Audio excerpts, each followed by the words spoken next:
Welcome the class 12th economics on third chapter of Indian economies, that is economic reforms since 1991. Today I will teach you the concept of privatization, globalization and its effect on Indian economy. Before teaching the privatizations and globalizations, we should recapitulate the concept of last class, that is introduction of new economic policy, reason behind the new economic policy and liberalizations. Dear students, you know that the economic crisis in India in 1991 lies in macroeconomic imbalances that developed over the year 1980 due to growing of fiscal imbalance, large fiscal deficit, balance of payment deficit, high rate of inflations, and inefficiency of the public sector. Then coming to the what is new economic policy? New economic policy, the economic policy which was started by the central government in the year 1991 is known as new economic policy. It is also known as LPG, that is liberalizations, privatizations and globalizations. Coming to introduction of LPG, liberalization, privatization and globalizations. The economic reforms were started by Honorable Prime Minister Sri P.V. Narasimha Rao and Finance Minister Dr. Manmohan Singh to improve the structure of the economy and improve the balance of payment positions. In July 1991, economic reforms were introduced in India to measure the structure of the economy and improve the balance of payment positions. The set of policy which is started by the government of India can be classified into two groups. Number one, short-term measures, and number two, structural reform policy. What is short-term measures? Short-term measures are the short-term measure. Short छोटा समय के लिए किया गया है. Short-term measure which maintain the foreign exchange reserve and control the price rise. And another policy adopted by the government of India, that is structural reform. Structural reform is the policy which are long-term measure which main aim and objective to improve the efficiency of the economy and increase its international competitiveness, which is known as the LPG or liberalization, privatization and globalization. Why? Question of why the government has introduced LPG? Because in the year 1950, the government of India was started the planning commission to improve the economic condition of the country. In this policy, they have given more importance to the public sectors, self-reliance, modernizations, but that was not successful in the year 1990. Then coming to the what are the reasons? Reason for the implementation of the LPG. Number one, national income was growing at the rate of 0.8%, which is very less. Inflation reached the highest rate of 16.8%. Balance of payment crisis was increased to 10,000 crores.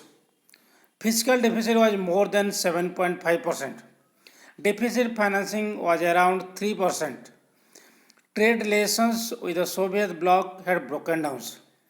Foreign exchange reserve were only $1.8 billion, which were only sufficient for 3 weeks. This is very difficult to pay the external debt and import of goods and services. Then Gulf War. At that time, there is a war between the Iraq and Kuwait, and which was supported by the America and created the price of petroleum product increases. Then coming to India applied for the loan of the World Bank and IMF to the extent of $7 million. The increase in the losses of public sector enterprise. Government are facing so many problems during the years 1991. Then the Honorable Prime Minister of our country, Sri P.V. Narasimha Rao, and the Finance Minister of the country, Dr. Manmohan Singh, try to improve our economic condition by implementing the three policy. That is liberalizations, privatizations and globalizations. We have already read the liberalization, but certain recapitulate of the liberalization. What is liberalization? Liberalization means removing unnecessary control and restriction like permits, license, quota imposed by the government.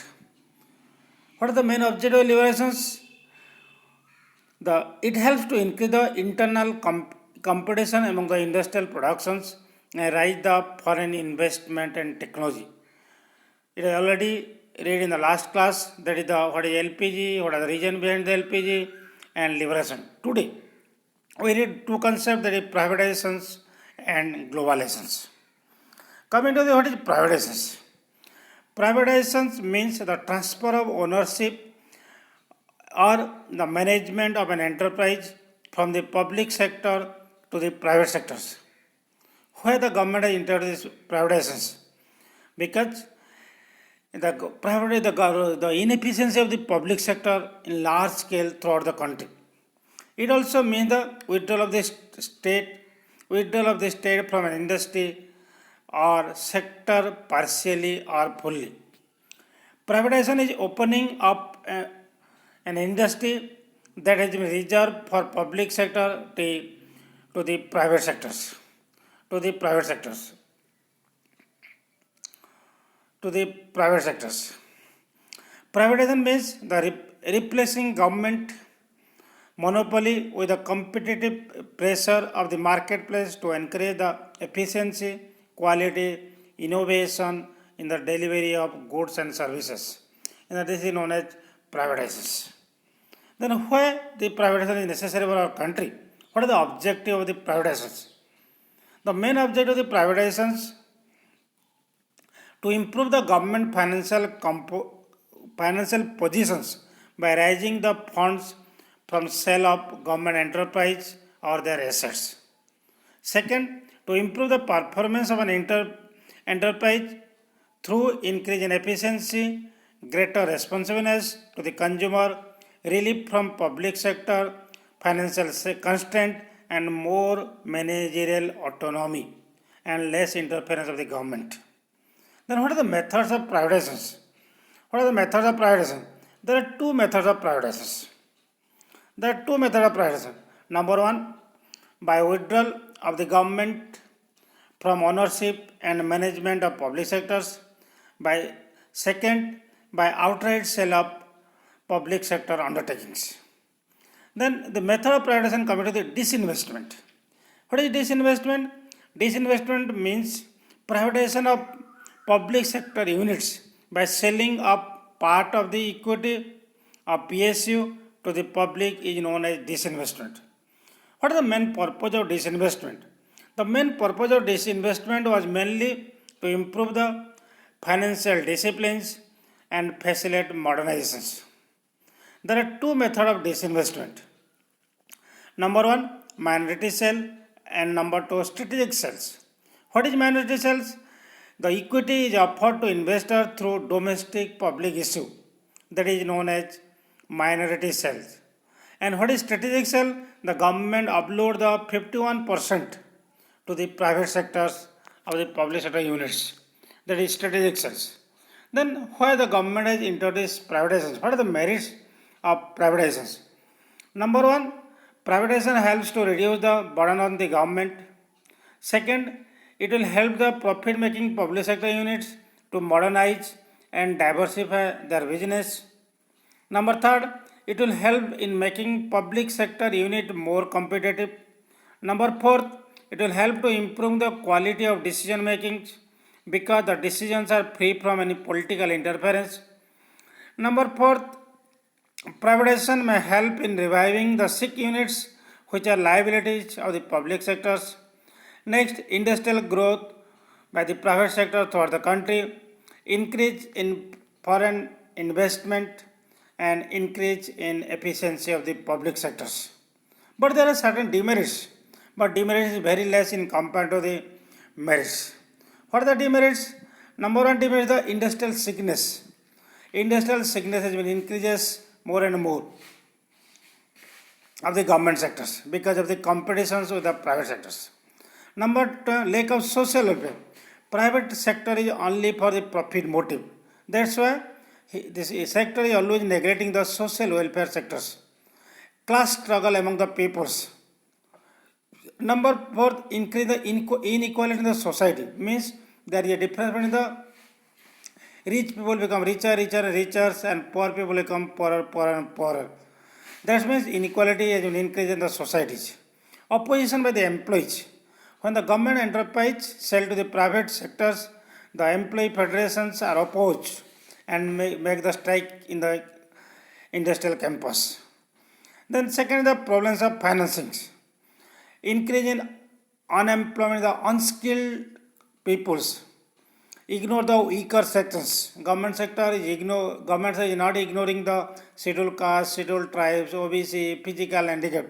But privatization is in profit motive, and he always ignore the weaker section of the societies.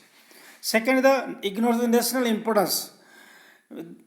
Then no social welfare motives, and it encourages the growth of monopoly power in the hands of big businessmen. Big businessmen have the more control over the industrial sectors. Just like what is the example of privatization in India? Hindustan Machine Tools, Videsh Sanchar Nigam Limited, Hindustan Jig Limited, Hotel Corporation of Limited of India, Bharat Aluminium Company Limited. These are the different examples of privatization in India. Coming to the privatizations, coming to the globalizations. What is globalization? Globalization means integration of the economy of the country with the world economy. हमारा अर्थव्यवस्था विश्व का अर्थव्यवस्था जोड़ जाना. That is known as globalizations. What are the parameters of globalizations?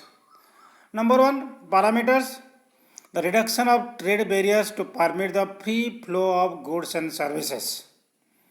Number two, creation of an environment in which free flow of capitals. Number three, creation of an environment in which free flow of technology. Then number four, creation of an environment in which free movement of labors. It encourages the outsourcing.